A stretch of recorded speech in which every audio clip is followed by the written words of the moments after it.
Hi friends, இன்றைக்கி நம்ம பார்க்கும்போது என்னென்னா கொண்டக்கடலை பிரியாணி. கொண்டக்கடலை பிரியாணி தான் கொஞ்சம் ஸ்பைஸி எப்படி வீட்லேயும் செய்யணும்னு பார்க்கலாம். இது ஏன் இஷ்டத்துக்கு நானாக மாடிஃபை பண்ணி பண்ணுறது. ஸோ வாங்க பார்க்கலாம். அரிசி ஒரு டம்ளர் நான் வந்து வளர்ந்து போட்டுக்கிறேன். அது 2 hours வந்து ஊற வச்சுருக்கிறேன்.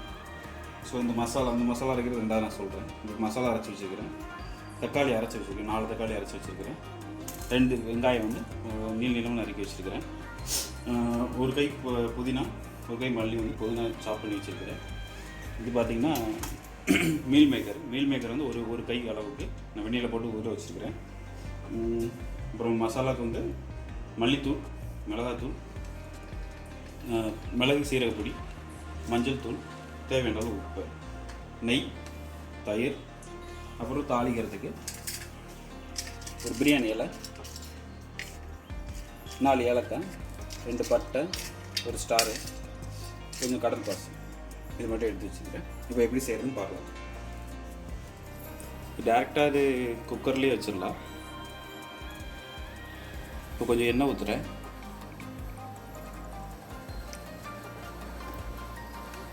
இதில் எண்ணெய் சூடானதுன்னு சுட்டுருச்சு. இதில் வந்து ஒரு பிரியாணி இலை, 2 பட்டை, கொஞ்சம் கடற்பாசி, ஒரு ஸ்டாரு, 3 கிராம்பு, 3 ஏலக்காய், கொஞ்சம் கருவேப்பிலை சேர்த்துக்கலாம். கருவேப்பிலை வேணும் தேவையில்லை, சேர்க்கணும். உங்களுக்கு ஸ்மெல் பிடிச்சிங்கன்னா சேர்த்துக்கணும். எனக்கு கருவேப்பிலை ஸ்மெல் பிடிக்கும், நல்லா சேர்த்துக்கலாம். இதுலேயே கொஞ்சம் நெய் ஊற்றிக்கலாம்.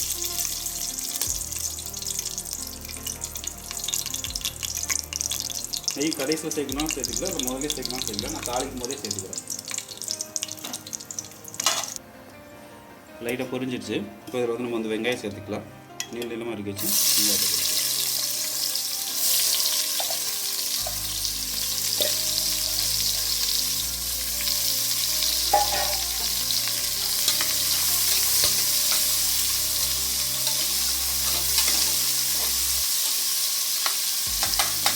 வெங்காயம் வதங்கிறதுக்காக கொஞ்சம் உப்பு சேர்த்துக்கிறேன்.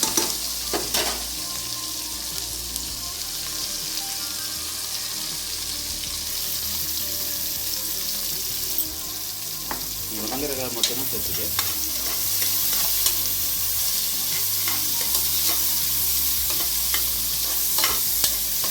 இந்த மசாலாலாம் முதல்ல ஆர்டர் படி தான் சேர்க்கணும். ஃபஸ்ட்டு அரைச்ச தக்காளி, அப்புறம் அரைச்ச மசாலா, அப்புறம் கடைசியில் தயிர் ஊற்றணும்.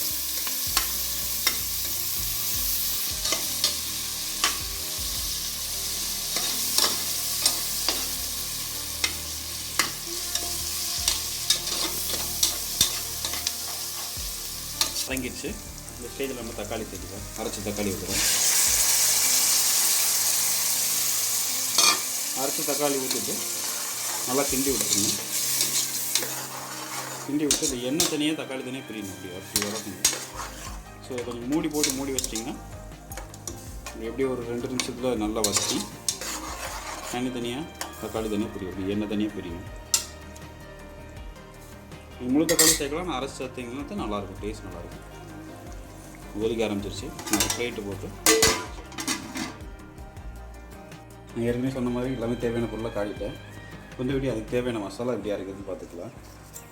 1 கிராம் சோம்பு, ஒரு ஸ்பூன் வச்சுக்கோங்க, ஒரு 1/4 ஸ்பூன் சோம்பு சேர்க்குறேன். அப்புறம் ஜீரகம் ஒரு அதே அளவு கொஞ்சம் வைக்கிறேன். மிளகு கொஞ்சம், அப்புறம் மல்லி 1 ஸ்பூன், அப்புறம் 2 பச்சை மிளகாய், 2 வத்தல், ஜாதி பத்திரி, இது 2 போட்டிருக்கேன். கொஞ்சமாக துருவின தேங்காய்,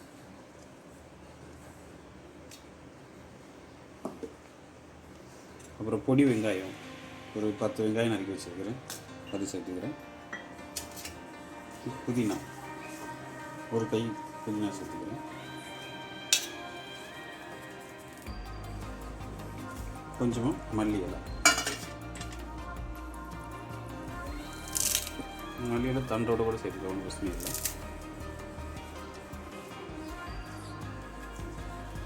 இப்போ நம்ம இதை அரைச்சி விழுதாக அரைச்சி வச்சுக்கலாம். இதோடு இஞ்சி பூண்டு தனியாக இஞ்சி பூண்டு பேஸ்ட்டு போடணும்னாலும் போடலாம், இல்லை அரைச்சி இதோடு சேர்த்து கூட அரைச்சி போடலாம், ஒன்றும் பிரச்சனை இல்லை. இதில் இஞ்சி பூண்டு வச்சுருக்கிறேன். மசாலாவுக்கு நிறைய சேர்த்துக்கலாம்.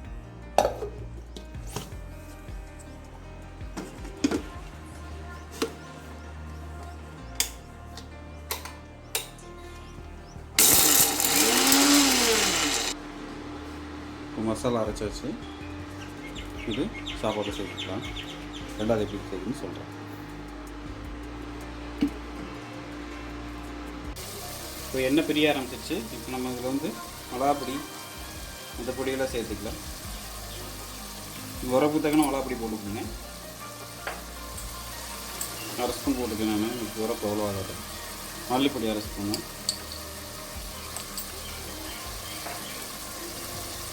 பெப்பர் போட்டு அரைச்சிருக்கிறதுனால ஜீரகப்பொடி என்கிட்ட இல்லை, அதனால நான் மிளகு சீரகப்பொடி சேர்த்துப்பேன். நீங்கள் ஜீரகப்பொடி இருந்துச்சும் ஜீரகப்பொடி மட்டும் சேர்த்துப்பேன். கொஞ்சமாக மஞ்சள் இதை நல்லா கிண்டி விட்டுக்கலாம்.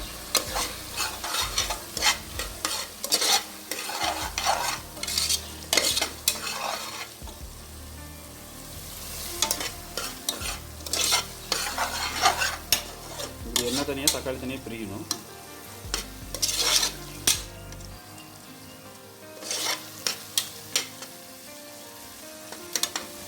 பிரிஞ்சிருக்குன்னா மசாலா சேர்த்துக்கலாம்.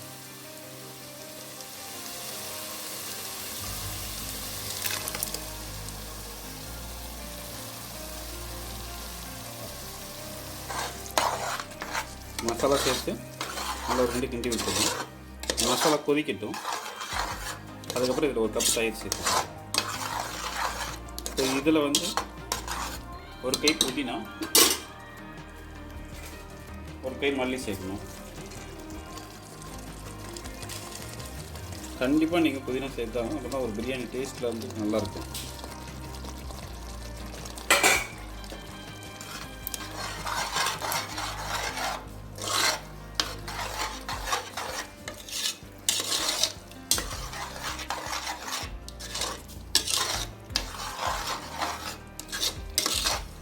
கிண்டி விட்டு கொதிக்கட்டும். நல்லா கொதிச்சிருச்சு. இந்த கொதிச்சதில் தயிர் சேர்த்துக்கலாம். 10 ரூபா பாக்கெட்டில் ஒரு பாதி பாக்கெட் சேர்த்துக்கிறேன்.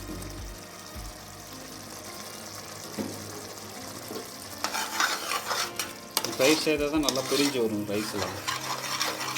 நல்லா கிண்டி விட்டுக்கணும்.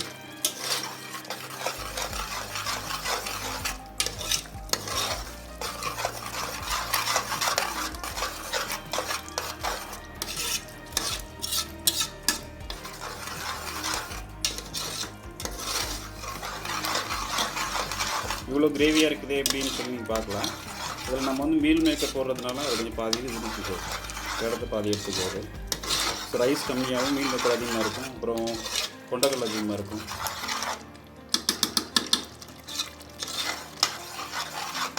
இந்த ஸ்டேஜில் நம்ம வந்து கொண்டக்கடலை சேர்த்துக்கலாம்.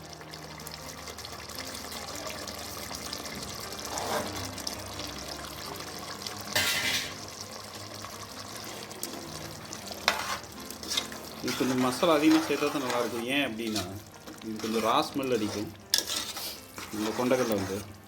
ஸோ நல்லா குக் ஆகிறதுக்கு நல்லாயிருக்கும். நம்ம மீன் மேக்கர் மட்டும், மீன் மேக்கரும் அப்படி தான் ஒரு மாதிரி ரா ஸ்மெல் இருக்கிற மாதிரி நல்லா இருக்காது வாடை. மசாலா சேர்க்கும் போது அது ஒரு மட்டன் ஸ்டைலில் வந்துடும். மீன் மேக்கர் வந்து டேஸ்ட்டுக்கு வந்து மட்டன் ஸ்டைலில் இருக்கும். இது ஒரு பொருள் கொடுக்கட்டும். மீன் மேக்கர் சேர்த்துக்கலாம். மீன் மேக்கர்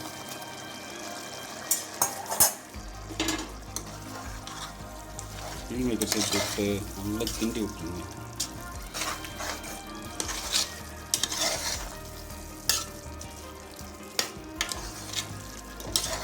மீன் மேக்கர் சேர்த்தோன்னே அதில் உள்ள கொஞ்சம் தண்ணியில் இறங்க ஆரம்பிக்கும்.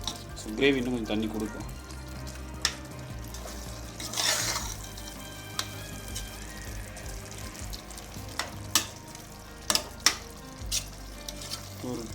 ஒரு நிமிஷம் லைட்டாக கிண்டி விட்டுருங்க. தண்ணி கொஞ்சம் இறங்கிட்டோம். அப்புறம் இதில் ரைஸ் சேர்த்துக்கலாம். ஒரு நிமிஷம் கோவிச்சிருச்சு. இந்த ஸ்டேஜில் நம்ம ரைஸ் சேர்த்துக்கலாம்.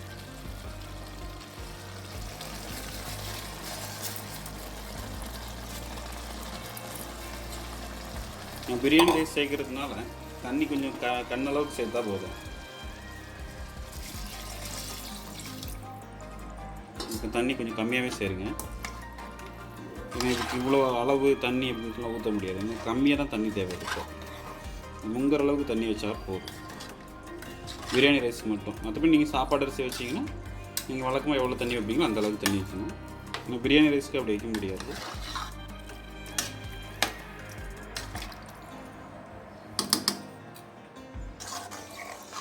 ரைஸ் போட்டு மெதுவாக கிளறி விடுங்க. ஏன்னா ரைஸ் வந்து உடைய ஆரம்பிச்சிடும். ஸோ நல்லா மெதுவாக லைட்டாக கிண்டி விட்டுட்டு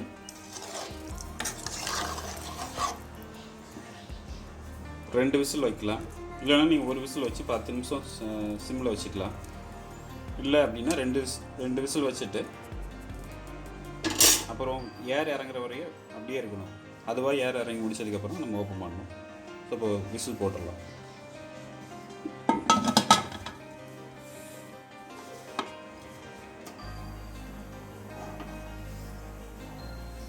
முதல்ல வெயிட் போட்டு வச்சிடுறேன். ஸோ இப்போ நம்ம 2 விசில் வந்து வற்றதுக்கப்புறம் ஃபுல் ப்ரெஷர் இறங்கினதுக்கப்புறம் நம்ம பார்த்துட்டோம். இப்படி இருக்குது பாருங்கள். ரைஸ் மெதுவாக பரட்டி விடுங்க.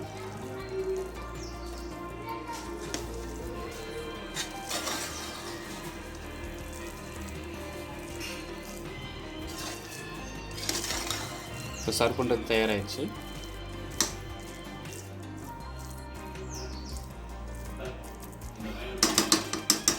நம்ம பிளேட்டில் சர்வ் பண்ணிக்கலாம்.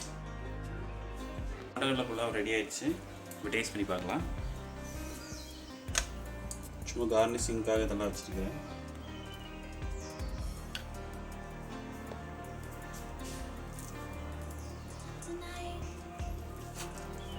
மீன் மேக்கர் பாருங்கள். இப்படி மட்டன் மாதிரி இருக்குங்க பார்க்க போது.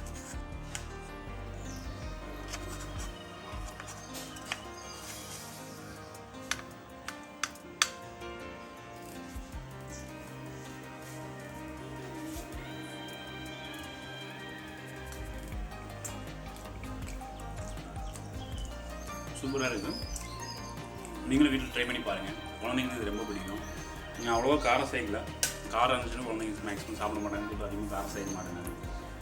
நீங்கள் உங்களுக்கு காரம் வேணும் எக்ஸ்ட்ரா காரம் போட முடியும். சாப்பிடும்போது நல்லாயிருக்கும். நல்லா ஹெல்த்தியான ஃபுட்டு. மீன் மேக்கர் அப்புறம் கொண்டக்கடலை இதெல்லாம் ரொம்ப ஹெல்த்து. So thank you. மேலே எங்களுக்கு சேனலுக்கு சப்ஸ்கிரைப் பண்ணுங்கள், ஷேர் பண்ணுங்கள், லைக் பண்ணுங்கள். தேங்க்யூ.